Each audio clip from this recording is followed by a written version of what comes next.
सुरुवातीलाच मित्रांनो, महाराष्ट्राच्या राजकारणातून आलेली या घडीची सगळ्यात मोठी अपडेट म्हणजे मित्रांनो, मध्यरात्रीचा उद्धव ठाकरेंकडून नवीन राजकीय गेम.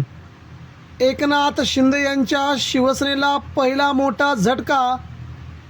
ओमराजे निंबाळकर यांनी अखेर दिल्या शिंदेंच्या हातावरती तुरी. मित्रांनो, सगळ्यात मोठी अपडेट, ठाकरेंचे शिलेदार थेट मध्यरात्री पोहोचले ओमराजे निंबाळकर यांच्या घरी. नेमका काय घडलंय मित्रांनो?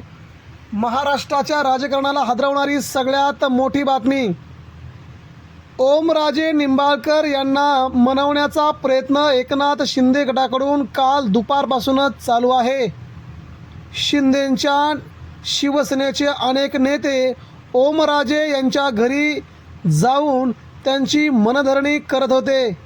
मात्र काल निकाल फिरला आणि एकदाचा महाराष्ट्राच्या राजकारणामध्ये मित्रांनो, ओमराजे निंबाळकर यांच्या विरोधात निकाल गेल्यानंतर राजकीय घडामोड घडून आली. ती म्हणजे ओमराजे निंबाळकर यांचा निर्णय. ऑपरेशन टायगर एकनाथ शिंदेंनी सुरू केलं असलं तरी 5 खासदार जरी त्यांच्या बाजूने असले तरी ओमराजेंनी मात्र आपला निर्णय एकनाथ शिंदेंना कळवला असून महाराष्ट्राच्या राजकारणामध्ये याच्या एवढी सगळ्यात मोठी बातमी अजून तुम्ही पाहिली नसेल. ठाकरेंचे 2 शिलेदार थेट ओमराजेंसोबत मध्यरात्री तब्बल 1.5 तास चर्चा करतात आणि त्या चर्चेच्या नंतर मित्रांनो घडतं काय, तर महाराष्ट्रात नेमकं काय चालू आहे याचा सगळ्यात मोठा पुरावा मध्यरात्री 1 वाजता पुण्यामध्ये मोठा हाय व्होल्टेज ड्रामा पाहायला मिळाला. ओमराजेंच्या घरी ठाकरेंचे 2 बडे नेते आणि तिथूनच फिरले महाराष्ट्राचं राजकारण. मित्रांनो, शिवसेना ठाकरे गटाचे फुटलेले खासदार आज शिंदे गटात प्रवेश करणार असल्याचं म्हटले जात आहे. दिल्लीत पत्रकार परिषद घेऊन ठाकरे गटाचे फुटीर खासदार आपली भूमिका जाहीर करतील. मात्र मित्रांनो, तत्पूर्वी महाराष्ट्राच्या राजकारणामध्ये उद्धव ठाकरेंकडून नवीन डाव टाकण्यात आला आणि त्या डावामध्ये मात्र एकनाथ शिंदे फसल्याची सगळ्यात मोठी बाब आता समोर आली आहे. मध्यरात्री एकनाथ शिंदे यांचेही काही नेते ओमराजेंना भेटले. मात्र उद्धव ठाकरे यांच्या शिवसेनेकडून सगळ्यात मोठी घोषणा झाली. शिवसेना ठाकरे गटाचे ओमराजे निंबाळकर हे आज दुपारी आपली भूमिका जाहीर करतील. दुसरीकडे पुण्यात मध्यरात्री मोठ्या घडामोडी झाल्या असून ठाकरे गटाचे बंडखोर धाराशिवचे खासदार ओमराजे निंबाळकर यांच्या निवासस्थानी ठाकरेंचे 2 शिलेदार दाखल झाले. मध्यरात्री वरुण सरदेसाई आणि कैलास पाटील यांनी ओमराजे निंबाळकर यांची भेट घेतल्याने चर्चेला उधाण आले. मात्र कैलास पाटील हे ओमराजे यांच्या जवळचे सगळ्यात जवळचे मित्र म्हणून मानले जातात.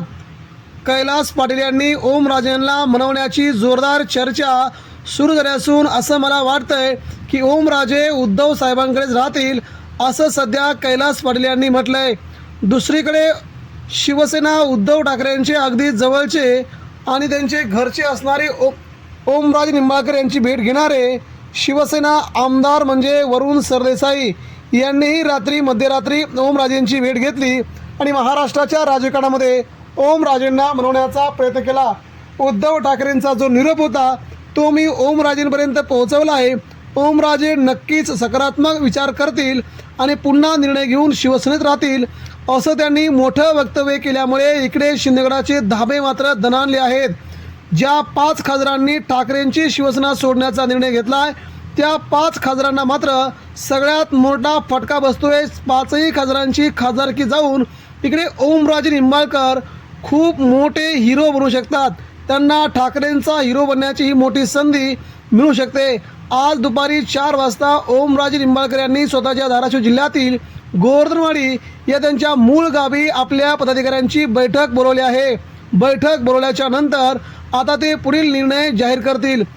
शेवटी त्यांचा निर्णय महत्त्वाचा असेल. उद्धव ठाकरे की एकनाथ शिंदे ते शेवटी ठरवतील.